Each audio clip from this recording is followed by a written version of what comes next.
Okay, welcome everybody. Thank you for turning up on this, our first, real week of winter. It's already, January, and we've managed to escape winter till this point. So, If you think this is winter, wait till next week. Yeah, well, it's going to get worse before it gets better, but still, very impressive.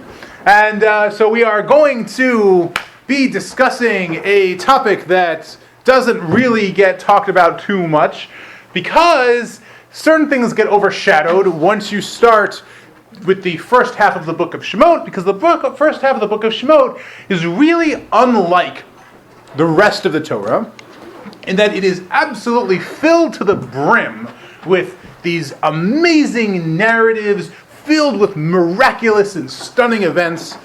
And this is really not something that occurs too much in the Torah, right? If you take out the first half of the book of Shemot, and let's take out creation, because I'm not sure how you want to refer to creation as a miracle, but let's put that aside for the moment.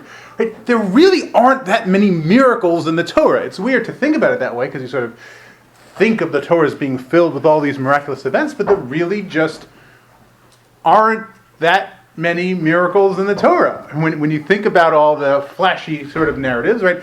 For most of the lives of most of the Avot, the book of Bereshit, you really don't have miracles per se. God will appear to people, God will speak to people, put them on missions. Sometimes one of the Avot will run into trouble, someone's trying to kill them or steal their wives or kill their children, and God will show up and tell the villain of the story, you better knock that out, you better not do that. But in terms of the waters turning to blood and the light turning to darkness, that sort of miracle, you really don't see it that much. So as a result, right, this is really very fertile territory for a lot of shiurim and drashot, and people like talking about the nature of the Exodus and the plagues and all that. And of course, you get to do it all over again when Pesach comes around, so it gets very exciting. And as a result of that, certain things get lost. So what we're going to try and do in this week's class is trying to pick up on some of the nuances of some of the things that get lost.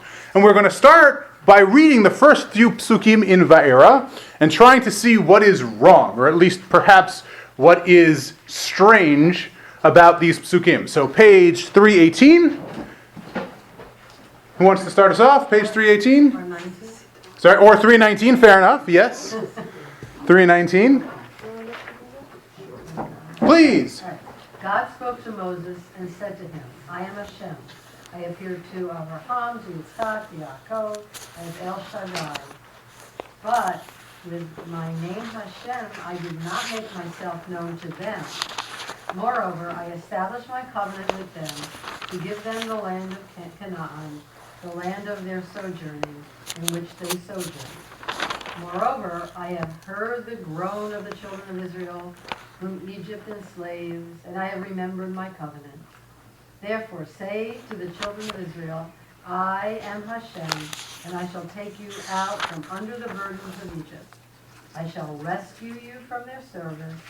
I shall redeem you with an outstretched arm and with great judgment. I shall take you to me for a people, and I shall be a God to you. And you shall know that I am Hashem your God, who takes you out from under the burdens of Egypt. Okay, beautiful, right? So what happens? Hashem says to Moshe, right, I am Hashem, God of Avraham, Yitzchak, and Yaakov, and I'm appointing you to be the leader of Bnei Israel, to be the one to pull them out of Egypt, because I've heard their suffering, and I have heard seen the terrible oppression with which they're being oppressed, and I'm going to lead them out of Egypt, and I'm going to lead them into the land of Canaan. Beautiful. Wonderful. Anybody got any problems with this? Beautiful. No one's got any problems with this. He doesn't tell him how. Okay, he just say, there's more details to come. It's true he doesn't say how in these particular psukim, but it becomes a little more evident soon. All right, so if no one else has a problem with it, then I'm going to go have a problem with it. Al Shaddai. I don't recall, but Al Shaddai was the name used all the way through with the patriarchs. So it's not. It's interesting. We're not going to go down that road, but there is very interesting. What do you mean, right, the Shmi Hashem, right, Yud Ke Vav Ke, the Tetragrammaton, was not used by the Avot. It was used. We see numerous incidents and stories where it's used by the Avot, and in fact we see the Avot calling out in their name. There's many different explanations and answers as to what's going on there. I don't want to leave everybody just entirely bereft of an answer when there's something that glaring a problem. This is certainly not the only approach, but a common approach is grammatically, what we're talking about here is not does God appear with the name Yud Ke Vav Ke, but rather the promise of Yud Ke Vav Ke, which, what promise does Hashem give to Bnei Israel, or to originally the Avot? They shall be the heads of a great people. Well, The land. The land. so exactly. So going back to Brit Bein HaBetarim, which we will definitely get back to, keep that in the back of your head, right? Hashem makes this promise that Bnei Israel will be in exile for an extended period of time, that they will be enslaved to a foreign people, and then they will return to the land with great wealth. What's the problem for the lives of the Avot? They never saw this come to pass, right? So what Hashem is saying, at least according to one approach, in that initial pasuk, is Hashem is saying, I am the God who spoke with the Avot, but they never saw the fruition of this promise, right? And now, this is the time for this promise to come into fruition. It's not stated explicitly, right? But that is the very strong implication of what's going on here. And then God goes on explicitly to say, and, I've made my covenant, and I'm going to fulfill that covenant, right? He talks about the Brit, etc., etc. Okay. So that's a perfectly fair question. There's many other approaches. That is far from being the only approach. But in terms of Moshe being appointed, Hashem saying, I've heard the cries of Bnei Israel, I've got a different problem with it, and that problem is the burning bush. Why is the burning bush a problem? Well, let's turn to the burning bush then, okay? Chapter 3, so let's go to page 301.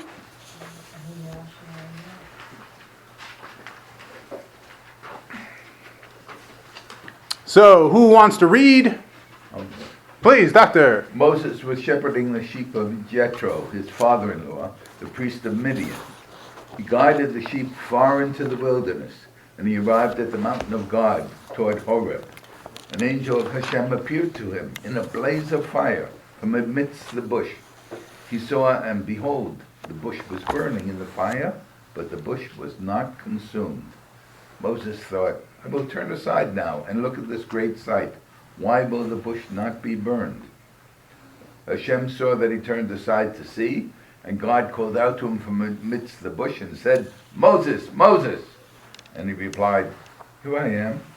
He said, Do not come closer to here. Remove your shoes from your feet, for the place upon which you stand is holy ground. And he said, I am the God of your father, the God of Abraham, the God of Isaac, and the God of Jacob. Moses hid his face, for he was afraid to gaze toward God. Hashem said, I have indeed seen the affliction of my people that is in Egypt, and I have heard its outcry because of its taskmasters, for I have known of its sufferings. I shall descend to rescue it from the hand of Egypt, and bring it up from the land to a good and spacious land, to a land flowing with milk and honey, to the place of the Canaanite, the Hittite, the Amorite, the Pezerite, the Hivite, and the Jebusite. And now, behold, the cry of the children of Israel has come to me, and I have also seen the oppression with which the Egyptians oppressed them. And now, go, and I shall dispatch you to Pharaoh, and you shall take my people, the children of Israel, out of Egypt. Okay, what happens at the burning bush? God says to Moshe, I am the God of Abraham and Yitzchak and Yaakov, and I've heard the suffering of the Jewish people, and I've seen their oppression, and I'm going to take them out of Egypt, and I'm going to bring them into the land of Israel. All right, what's our problem? That's not what he said. Well, Exactly. I mean, what do you mean? Why is that? I have to go look back at the text. Okay, But the question is, right, at the burning bush, Hashem says to Moshe, basically, I'm the God of Avraham, Yitzchak, and Yaakov, and I want you to be my messenger to go to Paro, to get the Jews out of Egypt, and bring them into the Holy Land, because I have seen their affliction and I have heard their outcry. And then what happens? A couple of chapters later, God says to Moshe, I'm the God of Avraham, Yitzchak, and Yaakov, and I want you to be my representative to go to Paro, to tell them to get the Jews out of Egypt and bring them over the Holy Land, because I've heard their outcry and I've seen their oppression. We just did that at the burning bush. Why do we need to do it again? Right? So Hashem appoints Moshe to be the person, to be the representative of the Jewish people to go to Paro, to take them out of Egypt because of their oppression and suffering twice. Well, Why? The first time at the burning bush, God is spending his time and effort convincing Moses to do this job. Okay. And the second time in Vaera, God is telling Moses what to tell the Jews when he got to Egypt, and now he's talking to the Jews, and God is telling him what to say. Okay, but I think that's fair, except, first of all, prior to the point in Vaera, Moshe has already spoken to the Jews. In fact, he's already spoken to Paro once. Well, that doesn't mean he doesn't have to do it again. Maybe. I mean, it doesn't seem like what Hashem is saying is go to Paro and tell him these words, because that's not what Moshe does. Moshe doesn't go to Paro and tell him these words. In fact, in a moment, we can discuss what happens after that second appointment in Vaera, which is also very strange, and we'll have a bunch of secondary questions. But, I mean, it could be that Hashem is, sort of bucking Moshe up, but it doesn't seem like he's giving him instructions, go to Paro and say these words. That's going to come later.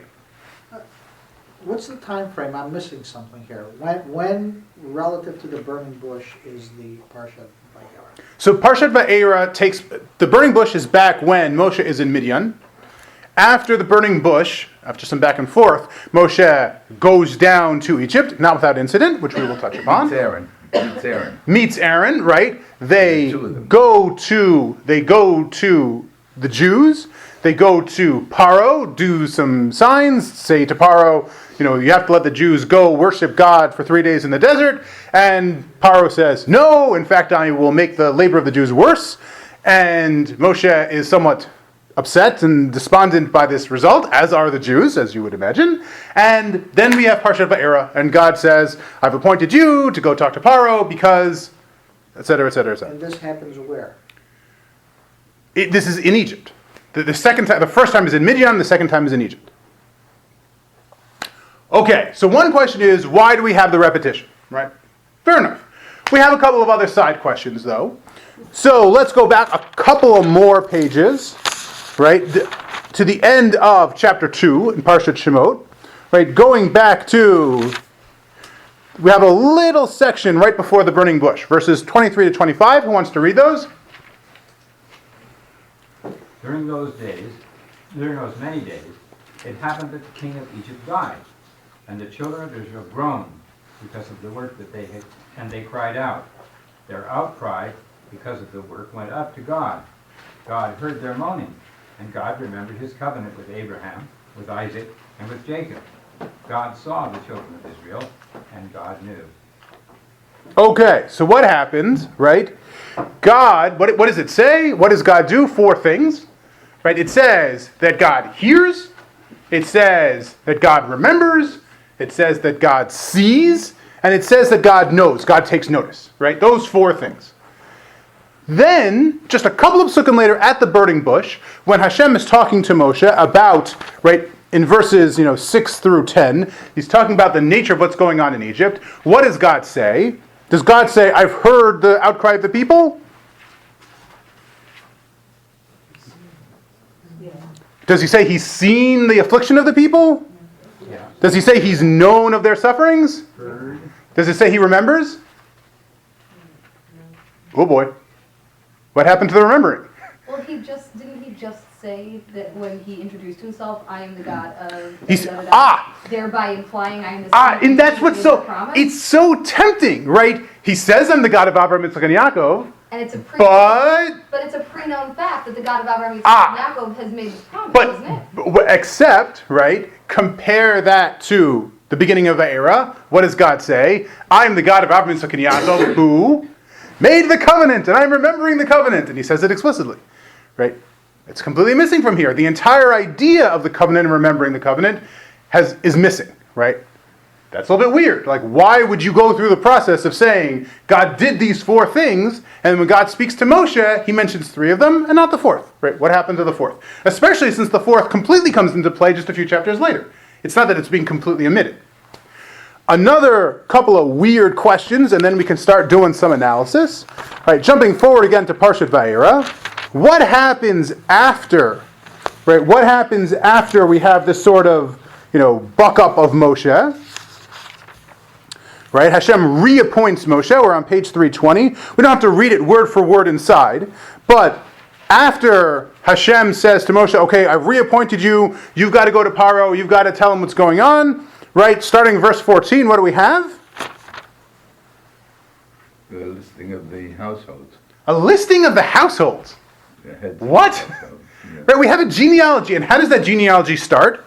Well, here is the house of Reuven.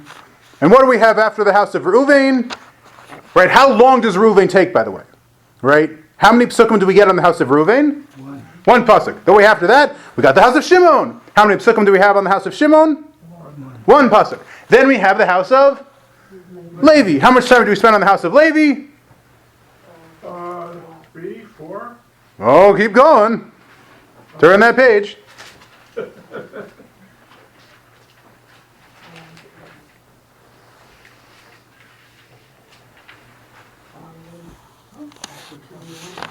Well, we've got about 15 to 20 psukim on the house of Levi. Okay, so we have a very general pasuk about Reuven, a very general pasuk about Shimon. Then we have this very detailed genealogy of Levi going through Moshe and his family, and then that's it. Right? We don't go through anyone else's genealogy. What?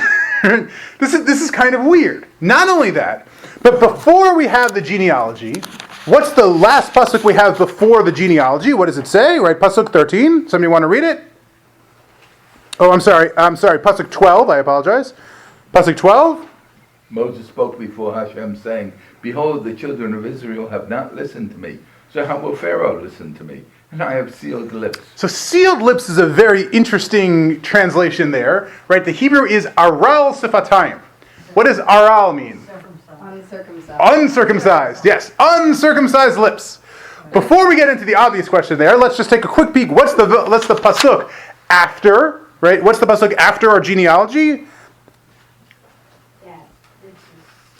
It was on the day. Psukim 29 and 30. Please, George, you want to read 29 and 30? Page 322, 323. 29. Hashem spoke to Moses, saying, I am Hashem. Speak to Pharaoh, king of Egypt, everything that I speak to you.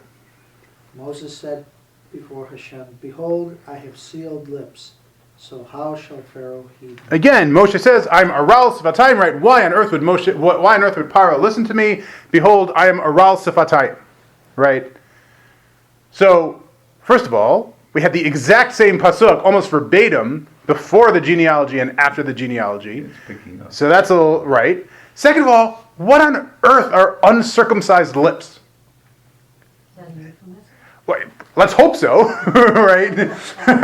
I think we can all assume that this is meant metaphorically somehow, right? Well, But in the prior passage, I would have guessed that meant maybe my Hebrew is not good. I don't speak the language of the Hebrew people, and they will not understand me. maybe it was, but there's no indication he had trouble communicating with the Jewish people or the Egyptians for that matter. He's had several conversations with both, and everybody's completely understood what he said. And in addition to that, he does have Aaron, right? What does Hashem say, right? Aaron will be your Navi, right? He'll be your middleman. He'll be your interpreter. So, sorry? Intermediary, sure. So, Is he half Jew, half Egyptian still? He's not fully Jewish? so I think that's the direction in which we'll be heading. I think that is a key component to understanding what's going on here. I'm sorry? Was Moses circumcised at this point? So we never know for sure. The assumption is yes. Why is the assumption that Moshe is circumcised as a baby? Was the Egyptian circumcised? So possibly because the Egyptian circumcised. The Torah never explicitly talks about that. But, That's how the Pharaoh's daughter knew he was. right, so Pharaoh's daughter opens the basket and she says, oh, this is one of the Jewish children. Right. Now, you could also argue it's not because he's circumcised, it's because who else puts a baby in a basket other than someone who's got a death sentence, right? Right? Maybe, but there's indication. It never explicitly says. Didn't his mother have him for like 6 weeks or whatever? It was 3 months. 3 months before she put him in the basket. So Yes. she had ample time to give him a brief. Yes, it certainly is possible. But before we go down that road, which is exactly where we're heading, I think that's exactly right, let's take a step back and ask a more basic question, which is, why is Moshe chosen in the first place, right? What has Moshe done to warrant the meeting at the burning of the bush? Remember, we had sort of a similar question when it came to Avram, right? When it comes to Avram, Hashem just sort of appears to Avram out of the blue and says, oh, you've been chosen, congratulations, right? You're a 1 millionth customer, you get a land and a great nation. When we do a further analysis, we realize it doesn't come out of the blue. Actually, there are numerous incidents that Abraham took part on, and he's shown a tremendous, great acts of chesed. When it comes to Moshe, right, before the burning bush, and obviously I'm not talking about when he's a baby who's in a basket, what acts does he show to make him worthy of this divine attention? Well, he shows compassion for the people because he killed the taskmaster. So we have 3 incidents, right? Also by Abram, incidentally, there's 3 incidents. Whether that's a coincidence or not, I have no idea. But there's 3 main incidents. Incident number 1, exactly what the doctor said, is he goes out to his people, right? And that's already a pretty significant thing, because how long is he raised by the Egyptians? From the time he is... Well, not from the time he's 3 months old, from the time he's weaned, actually, right? So generally that's around 2 years. So from the time he's 2 until he's a young man, right? We don't know his exact age, but teenager, 20s, whatever you want to say. He's raised in the Egyptian palace, and yet he goes out amongst his people to see what's going on with them. What does he see? He sees the Egyptian taskmaster is about to severely perhaps beat to death, this Jewish slave, and so he leaps into action, kills the taskmaster, and saves the slave. That's act number 1. What's act number 2? He goes to the well and opens the... Well, that's act number 3. Okay, sorry. No, we'll get there. Breaks up the fight between the 2 Jews. So he breaks up the fight between the 2 Jews. What happens, right? He sees a Jew hitting another Jew, and he says, "Gentlemen," right? What does he get told? You're gonna kill us. Are you going to kill us too? Right? Are you going to kill us the same way, or are you going to kill me the same way you killed the Egyptian? And Moshe realizes that the jig is up. That was Zetzan and Avira. So the Medrash says it's Zetzan and Avira, and we might touch on perhaps a reason why the Medrash would say that, right? It says who? It's who? That the 2 infighting Jews are Datan and Aviram, who we will Oh, come back to in a few months when we deal with the Korach story. But that is not explicit in the text, but midrashically that they're closely associated. We might touch on one of the reasons why. There's many reasons why they would be associated. And the third incident, I was going to ask Jim, but he had to step out. So the third incident is what Jim said. it's Zipporah. Right, so very similar to other stories we have seen by the Avot, this one particularly by Yaakov, is we have the daughters of Yitro who need to wait because you need people to get the water from the well, and Moshe does this Herculean act, feat of strength, and they're able to water at the well, and they were able to get home safely, and to the point where their father says, "Wow, how'd you get home so quick?" And they say, "Oh, this Egyptian man, he saved us, right? He saved us at the well," and Yitro is so impressed that he marries his daughter Tzipporah off to Moshe. Exactly, yes, very impressive to me, yes. It's an excellent lineage. So, and now you know, right? If you, if you're going out with a guy, well, you should ask him to lift some massive heavy rock, and if he can do it, then he's the one. Okay, beautiful. So, what happens? Fathers who've given others other assignments to their potential sons-in-law. Well, it doesn't necessarily have to be literally, right? They say about the great rabbis, right? Are there oker? Actually, what they say in the Gemara about there's a machlok about who is the greater rabbi, and they say one is oker harim, right? One is lifter of mountains. So maybe it means intellectually, not physically. Okay, it's your criteria. Alone. Okay. So what do we have, right? What do we know about Moshe? What do we know about Moshe from these 3 incidents? You take the charge. So he takes charge, he leaps into action, which incidentally is also on display when it comes to the burning bush, right? Yeah. Because when it comes to the burning bush, what happens? He's shepherding, and he says, right, the Torah actually records him saying, "Let me turn and look at this marvelous sight. In other words, he's not someone who says, oh, there's trouble over there, let me run away, right? Running away from the fire, right? Like that's one of the big chops, right? What is a hero, right? Someone who runs towards the fire, right? So that's Moshe. Okay, he's certainly someone who takes charge, but it's more than just taking charge. He shows tremendous compassion and moral fiber, right? Because what's going on with the first story, because I think the three stories inform each other. What's going on with the first story? What's Moshe saying? Moshe, or we're demonstrating, not even saying, he's saying, even to my own peril, right? Even endangering myself, if I see that there's the oppressor and the oppressed, and the oppressor is about to execute the oppressed, then I will take action on behalf of the oppressed against the oppressor. Right? Now, yes? Why should he feel threatened? After all, he's a prince of Egypt.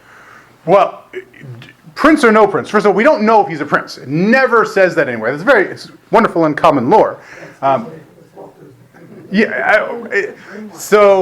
was going to say it's actually the enemies of Disney, but that's neither here nor there.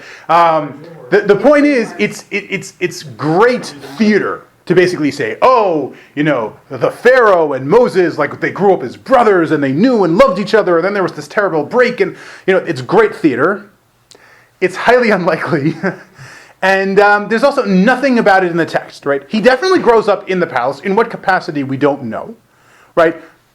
For all we know, he was basically treated like I don't know what the male equivalent of a scullery maid is, right? Or maybe as he was being designed, or treated as a potential, liaison, as a go-between, right? As someone who was of the Hebrew people. And we know that they had various, sarim that were of the Jewish people whose job was not to be slaves, but to be intermediaries between the Egyptians and the Jews. And it may be that this was a way of sort of killing two birds with one stone, right? But Paro saw this adorable kid and wanted to raise him, and, Paro wanted to indulge his daughter. And it would be very useful to have a Hebrew who is brought up under the influence of the court, but it's very unlikely he would have been seen in the same light as an Egyptian prince, especially given that what we know about the Egyptians is they considered their kings to be gods, right? And the second of all, they considered the Hebrews to be inferior people, such that they would not even break bread with them at the same table. Right, but I've never read anywhere, and not that I've gone cover to cover, that Moshe specifically knew he was Hebrew. No, it does specifically say Moshe knew he was Hebrew, and he would have known that even from a very young age. And it specifically says when he's a young man, he goes out to look amongst his people, amongst his brethren. But that's what he's doing out there in the first place. But that suggests, that doesn't necessarily suggest, rather, that he knew in his mind what he was doing. That just tells you that from an observer, we know he was Hebrew, and it could be he was just out for a stroll that day, and I think that's very forced reading, though. Because it says he went for the purpose of looking out amongst his brothers. That's what it says he was doing. It's very difficult to say that what he was doing was he was looking, just going for a stroll, and unbeknownst to him, these were his brothers. It's possible, but it seems pretty unlikely, I think. In terms of the Southern Plantation Society, pre-Civil War, you could say he was trained to be a house nigger, and the house niggers thought they were superior to the other niggers, especially since they were often mulattoes and quadroons, and this would make him more likely to be a feeling of Rahmanut as opposed to the other house niggers. We're inventing our own midrash here. Yeah, I'm extremely uncomfortable with that for all sorts of different reasons. No, you were the one who suggested it. Well, I'm just saying, both from a linguistic and from a metaphorical standpoint, I would say I'm very uncomfortable with that, to put it mildly. But again, I don't think we're dealing with textual basis here, right? Sticking to what's actually in the text, right? What do we have, right? We have a situation where Moshe does something that I think shows a significant amount of both backbone and moral fiber. But you could argue, right, why is he doing it? Well, there's the Egyptian and there's the Jew, right? So he's sticking up for the Jew, right? What happens next? But when he was the hero to the Midianite women, That didn't involve. Beautiful, right? Like, personality. so we're going to get there in a second, right? We're going to, like I said, I think the three stories inform each other, right? What happens next is that Moshe sees the two Jews fighting. Now, what does he do? Does he kill the Jew who's about to strike? No. No, he doesn't, right? What's the difference? So I think this is another very significant and important aspect of leadership. Moshe realizes that the two situations aren't analogous. You can't compare the Egyptian taskmaster with a Jewish slave for all sorts of different reasons. Right? Also, presumably, Moshe is making the assessment that he can't talk the Egyptian taskmaster down from this. There's no reason why he would listen to him, etc., etc. But presumably, if Moshe could have done so without violence, he would have. But he sees that as there's no alternative. When he sees the two Jews fighting, he recognizes this is a different situation. He doesn't just say, you strike somebody, the punishment is death, and he doesn't care about the circumstances, right? There's a Star Trek episode about that, where there's a planet and the crime is out of control. So what do? They basically just say, okay, from now on, every single crime, regardless of how insignificant, the penalty is death, and it gets meted out on the spot, right? Okay, we don't need to go into the details of what happens next. For an eye makes the whole world blind. Yeah, okay. Needless to say, Wesley, but that's neither here nor there, right? What happens, the point is, right, Moshe recognizes that's not the appropriate way of dealing with things. That's not how you deal with things, right? You try and see what the appropriate solution is, and it's basically saying somebody who's a taskmaster, who is in a position of power and knowledge, who's about to inflict a serious beating or perhaps death onto this helpless Jewish slave, is a completely different story from two fighting individuals. And it specifically says there's two individuals who are fighting with each other, right? They're on equal ground, but one of them has at this point gained the advantage and is about to strike his fellow. And Moshe realizes that is not the same thing at all.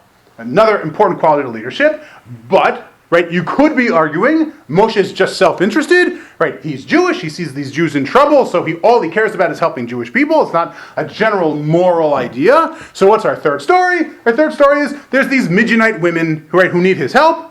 He doesn't know them from anybody. He doesn't know anything about them, but he sees that they're helpless at this point, right? They're in trouble and they can't fend for themselves in this situation. So what does he do? He fends for them. Beautiful. So we've established Moshe as being this moral individual. Now, right, what do we see? Hashem goes and Hashem appeals to Moshe at the burning bush. And what does Hashem say? Hashem says, oh, I've seen the affliction, right? I've heard the outcry, right? I know of what has gone wrong. I know of the terrible things that have been done to the Jewish people. Why is this appeal made to Moshe? Because Moshe has shown himself to be somebody who cares about that appeal, right? This that's being said about the Jewish people could just as easily have been said about countless other peoples, right? Countless other nations on the face of the earth in that time and throughout time who were horribly oppressed, right? That's the general appeal. These people are in trouble. It's your job to go and help them out. And that's all that's said to Moshe, because that's all we know about Moshe as a person. Why? Why is there no appeal to remembering? Oh, was it the covenant that was left? Because, exactly, what gets left out is remembering, because remembering is remembering the covenant, and that's a completely different part of the puzzle. Right. Remembering the covenant is a completely different piece. What's significant? In other words, what's going on here? When the Jews are taken out of Egypt, it's for two separate reasons. There's two completely distinct aspects to the Exodus. In many ways, they overlap and combine, but the two distinct issues are, number one, what the Egyptians did in enslaving the Jews is evil and wrong, and God wishes to rectify this because it's evil and wrong. And second of all, God made a promise to Abraham, Isaac, and Jacob, to Avram, Yitzchak, and Yaakov, that the Bnei Yisrael were God's chosen people, and that God would lead them into slavery and then lead them out of slavery. And so God is fulfilling that promise. That's remembering, but that's a completely different story. And maybe that's why the mixed multitude went with them too, because of the first part. That could be. I'm not sure how that fits in, right? That could simply, I'm not sure that's either, right? The mixed multitude, you sort of get the feeling they're the opportunists. Yeah. Oh. Right? They're the caricature of the capitalists, right? They're the ones who say, oh, the Egyptians are in charge. Okay, I'm fanatically pro-Egyptian. Oh, the Egyptians are getting their butt kicked by the Jewish God. Oh, I'm fanatically pro the Jewish God, right? You sort of get that idea about the Erev Rav. Oh, so that is the Erev Rav. Yes, you kind of get that's the idea of the Erev Rav, yeah. Are you saying that the promise to Abraham could have been fulfilled? Let's say the Jews were not oppressed. They were just left, and it would have been a different story, but the story would have still progressed to getting out of Egypt and being given the Torah. So the Brit Bin Habatarim does say, right, so this is where it gets linguistically very complicated, as is often the case when dealing with prophecy. So it says, right, that they will be strangers in a strange land, and it says, Va'avadum v'inuotam, and they will enslave them and oppress them. And then it says, Arba meot shana, 400 years. And the question is, what clause is 400 years modifying? In other words, is it that they will be in a foreign land for 400 years total, and for some portion of that they will be oppressed and enslaved? Or is it saying they'll be in a foreign land for God knows how long, and they'll be enslaved and oppressed for 400 years? Now, if it's just, if it's this, if you have the second reading, which is a perfectly legitimate reading, they could say there is no way the Jews get out of it without having been oppressed for 400 years. Of course, the question becomes how you do that math, which is a different story, which we're not going to get into. But if you read it the first way, right, there's no way you get out of Brit Bin Habatarim without the Jews being enslaved and oppressed for some period of time. But, right, how long that could be? It could be a day, right, in theory. So I don't think there's a way to get out of it without any slavery and oppression, but it could be significantly less time, in terms of the expanse of time, it could have been significantly minimized compared to what the Jews actually went through. So you need an outstretched arm, and you need Yes, and God specifically says, right, He's going to take Bnei Israel out, and they'll return to the land with great wealth, etc., etc. So, okay, so what do we have now? Right, we have a situation where Moshe is completely qualified to be the Jewish leader in terms of taking the Bnei Israel out, in terms of his moral and ethical center. Right? His ability to show good leadership and moral leadership, which are both very important. But what's the problem? Why isn't God talking about remembering? Why isn't God talking about the covenant? Because Moshe doesn't consider himself to be fully Jewish. Right? Right, that's exactly what I said. Exactly. Right? Why not? Right? He's born Jewish. You can't get any more Jewish than Moshe. But what's the problem? He wasn't raised Jewish. He wasn't raised Jewish. He didn't go through the Jewish suffering. He was never enslaved, right? He speaks literally the same language as the Jews, but figuratively, he's coming from a very different place. So what's going on? Where does he, right, for example, right, what's the physical manifestation of the covenant between God and Bnei Israel? The Brit. Brit, meaning, not Brit Bin Habatarim, but rather Brit Milah. What happens? We have a very interesting story involving Moshe and Brit Milah, right? What happens with Moshe's son? Moshe's son, On his way to Egypt, Moshe's son isn't circumcised, right? Moshe never circumcises his son. What happens? They come down, right? The family is coming down to Egypt, and a emissary from God appears and is about to kill him, who the him is a little bit unclear. So this child has to get circumcised, and the foreskin is thrown at the feet, right, presumably of the avenging angel, and then the threat to the life is dissipated. Who actually does the circumcising? Tzipporah! Right? That's the downside. If you marry the guy who lifts the big rock, you may. Well, but you're taking pre-med. You're pre-med. It's fine. So. Not anymore. So what's going on, right? What's going on is who actually circumcises the son is Tzipporah, not Moshe. Why? Because there's no reason to think that Moshe would know about Brit Milah. Right? Why wouldn't he know about it? Because where was he raised? She's not, Then where's Well, hang on a second. He's raised in the Egyptian court, right? He wouldn't necessarily know about any of these things. That, What about Sipporah? Where's Sipporah from? She's from Midian. Who's Midian? Before Midian was a nation, Midian was a guy. Midian, the guy is the son of Abraham. Midian is the son of Abraham. Remember, Abraham doesn't have 2 children. Abraham has 8 sons. 8 sons. That was really the name of one? He has Midan, and he has Midian, and Yishbach, and Juach, etc., etc. So one of his sons is Midian. And what do we know about the children of Avram? They're circumcised. Why are they circumcised? Because God said that's what you're supposed to do. That's what God says to Avram. That's what you should do for your household. The members of the household of Avram's male children, are circumcised. So Sipporah knows about it. I didn't think Yitro was, Sipporah is a better Jew than Moshe at this point. I didn't think they were Jewish. I thought they were not Jewish. They're not Jewish in the sense of being Bnei Yisrael, right? Bnei Yisrael aren't Bnei Avraham, right? They're not Bnei Yaakov, Right.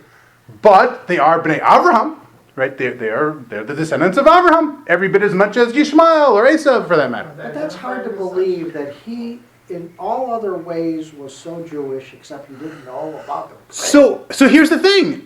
Especially in today's world, I don't think that's so crazy, right? There's many people who know, intellectually, they know they're Jewish, they're part Jewish, they're descended from Jews, right? Especially, right, what I would probably compare it to in the case of Moshe would be to, like, the Russian children who were taken into the army at a very young age. So they knew they were Jewish, right? That much they still had a memory of, but everything else, what it meant to be Jewish with it, maybe there was some hazy memory of some ritual, maybe, but they didn't know anything about being Jewish. They didn't know any of the sources or the books or the ritual. They didn't know any of that. Why would they? They were taken as a very small child, and they were raised in a foreign tongue in a foreign land. How would they know? How would Moshe know? That, for me, is hard to accept. Okay, fair enough. Which means I've got to search for an alternate explanation. Right, because you have to explain 2 things then. First of all, you have to explain how Moshe would have known.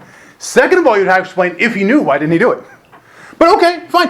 By the way, there are absolutely no shortage of explanations as to exactly that point. In fact, many of the Mefarshim go out of their way to say, no, it's not possible. Of course Moshe did Brit Milah on his sons. It must be that this was his second son who was born immediately before. Okay, there's alternative explanations. I'm by no means suggesting this is the only way of understanding what's going on here.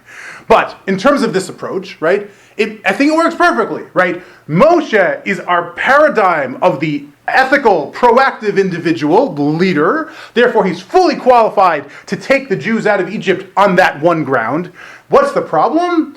He's not really a member of the Jewish people in terms of understanding where they're coming from, because he didn't suffer with them and he didn't go through slavery with them. He was living in a palace, and then as soon as he goes out to join his brothers, he has to flee into exile, and then he's living in Midian. How much did Bnei Israel know, the rest of them? I know they were living in their own homes, which is a little paradox about slaves, but would you say that the great majority that came out of Egypt really did know a lot, or just... So it seems like they certainly do know of the Brit Bein HaBetarim, right? They know of the great promise. Yeah. When Moshe comes and talks to them and says, right, the God of Avraham, Yitzchak, and Yaakov has remembered you, they know what that means. Now, what else Judaism means at this point is very unclear. There may not have been that much of that. Exactly. So what does it mean to be Jewish when you're in the time of the slaves in Egypt? Before Torah. Right. Is before Sinai is very unclear, and you get a huge variety of opinions on this subject. Well, So- we know they kept their language and their names and their style of dress. Do we know that? Wasn't that the Midrash says. So, not even. So the Midrash doesn't say that. There are Midrashim that say various different things. And what happened is, at some point, again, I don't want to get too sidetracked here. Rav Kasher has a very long and fascinating article about that. But there's good Midrashim that talk about they didn't change Shmotam. And at some point, a Lamed crept in there and Shmotam became Simlotam. And so everything all sort of gets, but... Oh. Yeah, but the point is, there certainly are midrashim to the effect that they kept certain things. They definitely kept certain things. What exactly they were, not so significant for us. Also, what does it mean that they kept their names? Because if you will notice, right, what are the Jewish names at this point? You would think Avram, Yitzchak, Yaakov, Reuven, Shimon, Levi. You go through all the names we have in the book of Shemot. Nobody is named Avram, Yitzchak, Yaakov. So what are people named, right? So Gadi ben Susi, and there are all these names, and okay, I mean, it could be, right? It says they didn't change their language. That is one of the pretty consistent throughout the Midrashim, that they didn't start speaking Egyptian. So it could just mean they gave them good, Hebrew names rather than Egyptian names. But I'm not sure it means, right, they weren't naming them after, Tati and Zaidi, pretty clearly. So, in general, trying to understand Jewish names, very, very difficult to understand, right? Very difficult to understand Jewish names. Certain names get repeated over and over again in Tanakh. Some of them don't. Certain names just disappear, period. Certain names disappear for 1,000 years and then suddenly comes back, right? What they say about the Rambam is, right, Mimoshe Lamoshe Lo Kam Kemoshe, right? Supposedly, that's written on his tomb, not his grave. We don't exactly know where his grave would be, but it's written on his tomb. He has several of them. And you think that's an amazing thing, right? He does. There's 3 tombs of the Rambam. Okay, fine. It's not a problem. It's not, So from Moshe to Moshe, no one arose like Moshe. What's the problem with this? There's not a lot of competition, right? Because if you look in all of Tanakh, there's no one else named Moshe. And if you look at all the Mishnah, there's no Rav Moshe. If you look at all the Gemara, there's no Rabbi Moshe, right? It seems like Moshe gets his number retired, which is understandable, right? Moshe is held in his great esteem, right? Moshe is the greatest Navi who ever lived. No one else will be as great as Moshe. But then the question becomes, right? Why did it come back into vogue? Right now, everybody, right? You got an uncle named Moshe, right? So what? It's not a thing. So what happened? All right. You don't understand, right? Certain names, right? If you look at the Mishnah and the Gemara, right? Certain names you just get all over, right? Shimons and Levis, you get lots and lots of. Reuvens, almost none. I don't think Shlomo's lots of. David's basically none, right? I don't understand how it works or why, but we'll leave that for a different day. That doesn't seem to be the differentiating factor really between Jews and others. I think the differentiating factor is what's still central to Judaism. They all believed in Hashem, whereas others... Okay, certainly, right, believing in Hashem, Yud-Kei Vav-Kei, and that's why, right, the name Yud-Kei Vav-Kei and Brit Bein Abtarim, this promise that God made to Avram about the Jews being enslaved and taken out, are basically synonymous at this point, right? Calling out... We don't know their belief system when they're slaves. I mean, they're around idols and all that. Oh no, not in terms of their belief system. Judaism wasn't developed then. So Again, we're not talking about anything beyond, right? Passing on this idea that the God of the Jews is Yud-Kei Vav-Kei, and that God promised Abraham that Israel would belong, that Canaan would belong to the Jewish people after they had been slaves in a foreign land, right? That was the promise that God made to Abraham in the name of Yud-Kei Vav-Kei, and when Moshe comes and is calling out in the name of Yud-Kei Vav-Kei, saying the Jews must be released from Egypt and brought back to the land of Canaan, that is calling to the central tenet of what Jews would have believed in Egypt. So, what's going on? Moshe's problem is that he is Jewish, but he's also not Jewish. So, right, what terminology does Moshe use for this?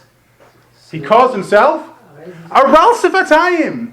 Right, that's what it means, right? I'm not uncircumcised. Of course I'm circumcised, but I can't speak on behalf of the nation. When I speak, it's in Egyptian. Why? Not only, because he can't empathize or sympathize with them in the sense that he hasn't gone through what they've gone through. Intellectually, he can understand it. He can be horrified by it, but he didn't physically go through it himself. And also, quite literally, when he speaks, his diction, his grammar, comes from being raised among the Egyptians. Right? He's Aral Sifatayim. He speaks like a non-Jew. And that's why he needed Aharon to speak. Exactly, right? And that's one of the reasons that Aaron is coming and speaking for him, right? He also says in other places, right, Kvad peh, kvad lashon anochi, which means I have a speech impediment. But I don't think that's what he's talking about here when he says I'm Aral Sifatayim. Right? He's talking about his ability to relate to the Jews. So what do we have? Immediately after, right, in closing these remarks, we say, by the way, There's Reuven, and he had some kids, and there's Shimon, he had some kids. And by the way, here's Levi, and step by step, family by family, till we get to Moshe. To establish what? Moshe definitely is of the Jewish people, right? Moshe isn't some Egyptian prince who broke bad, right? Moshe is the descendant of Levi. We have all of the charts and all of the diagrams and all of the genealogies in order to prove it. But, right, what's the significant thing? By the way, why did we toss in, incidentally, I think this is sort of a nice point, right? Why do we have Reuben and Shimon there also? We don't care about the rest of it at this point. Where else did we have somebody who feared they might not be counted amongst Bnei Yisrael because they're not one of the Bnei Yaakov? We have, or who in Bnei Yisrael aren't Bnei Yaakov, literal Bnei Yaakov, children of Yaakov? Or were they one of the concubines? Not quite the concubine sons, no. They were Yaakov's children. Except for, which of the tribes aren't Yaakov's children? Oh, Ephraim and Manasseh. Ephraim and Manasseh, right? Ephraim and Manasseh. They are not Yaakov's children. They're Yaakov's grandchildren. But there's no tribe of Yosef. You have Ephraim and Manasseh. So what does Yaakov say to Yosef to reassure him? Don't worry, even though they're my grandkids, they're just every bit as much the tribes as everybody else. He says, Ephraim and Manasseh, Kiruvain v'Shimon Yuli. Right? Ephraim and Manasseh will be just like Reuben and Shimon.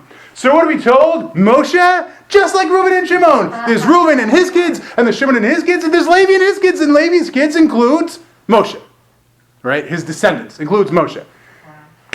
You're going to hate me again, but some of the... As long as you keep it clean, keep it holy. It's clean. Okay. Some of the people who believe in the documentary hypothesis say that Judaism, the belief in Hashem, was brought by a group of Egyptian outcasts to the land of Israel, and the tribe of Levi imported it. Right, there's all sorts of theories. Right, The point is that this way they're giving the genealogy of Levi to prove that they were true Israelites, not Egyptian outcasts. Okay, you can bring whatever external perspective you want to it. I think the point of it, what we're getting at, the point of it is, right, even though Moshe is Aral Safatayim, he's absolutely fully a true Jew. But what's he still missing? Right, he's still missing the covenantal aspect. What happens, right, before Parshat Vaera, what happened immediately before? Moshe goes to Paro. And he says to Paro exactly what God said, right? Shalach ami v'yavduni. Go send my nation. Now he says this in the name of God. So the question is, when Moshe says, thus says God, send my nation, who's the my nation? Is the my nation God's nation or Moshe's nation? So ideally it should be both. Right? Ideally it should be both. But what happens? Right? What happens? Hashem says, tell this to Paro. Moshe says it to Paro. What was Paro's response? No, plus... I don't know you. First he says, I don't know your God. And second of all, he says, you dare ask for a vacation? Right? I'm going to take away your straw. Right? And life became far more miserable for the Jewish people. And at the very end of Shemot, right, what does Moshe say to God? Right, the last psukim on page 316, what does he say? Moshe says to Hashem, why have you done evil to this people? Why have you sent me? From the time I came to Paro to speak in your name, he did evil to this people, but you did not rescue your people. This people, your people, right? Not my people. Incidentally, by the way, who loves talking about my people and us and our nation? Who loves using those terms? Pharaoh. Paro. Paro uses that all the time, right? Hava nitchak malo pen yirbeh v'savkam hualson enu v'nilcham banu, right? Constantly, when he's talking to the Egyptian people, he's, go Team Egypt, right? That's his rallying cry. Moshe is talking about this people and your people because they're distinct, right? What's Hashem's response, right? He says to Moshe, you will be an Elokim to Paro, and Aaron will be your Navi. What? You will be an Elokim to Paro, and Aaron will be your Navi? What does that mean? That's a very strange terminology. So, In context, what's it talking about? In the relationship between Hashem and Moshe, Hashem is Elohim, and Moshe is the Navi, right? Moshe is the intermediary. What's going to happen when Moshe speaks to Paro?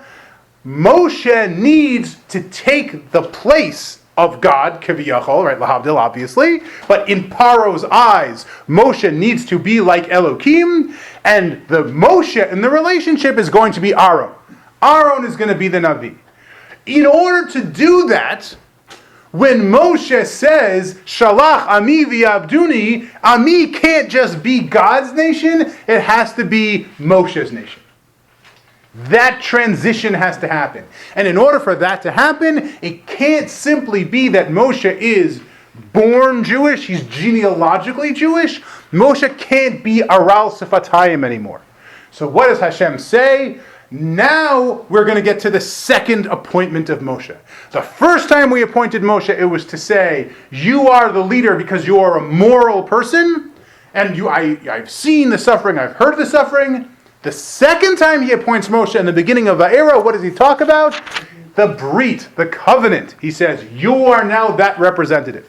You are now the person who will allow me to fulfill the covenant that I made with Abraham so many generations ago. Both aspects of the Exodus are now able to be combined into Moshe. And now Moshe goes to Paro and says, Shalach Ami v'Abduni, and there's no more Ha'am Hazeh, at least until we get to the golden calf, right, or various other moments of severe distress, right? But the nation is now Moshe's nation. I think, right, just to sum up, and I'm happy to take questions in a moment, but just to sum up, I think where that leaves us is with something very significant. Because what it's telling us as a general statement is when it comes to Jewish leadership, right, it's not simply about, right, being a member of the tribe, right? That isn't sufficient in and of itself. It's not sufficient to understand sort of the Jewish narrative and the Jewish plight. That's significant and important, but by itself is not sufficient. And it's not sufficient simply to come with a moral message, right? You can't just say, look, this is the good thing to do. This is the right thing to do.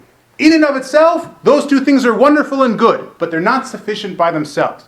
You need to combine the two of them in order to have genuine Jewish leadership. I'm not going to elucidate on that anymore because I think it's a very complex concept in terms of its actual application, but I do think it is something that's at least worth thinking about. And hopefully, right now, it's not just a theoretical concept, but we see from the sources, right, how this is an ancient problem and a rather ingenious way in which God finds a solution for the Jews to rescue them from Egypt. Now we can go over the record, and I'm happy to take questions.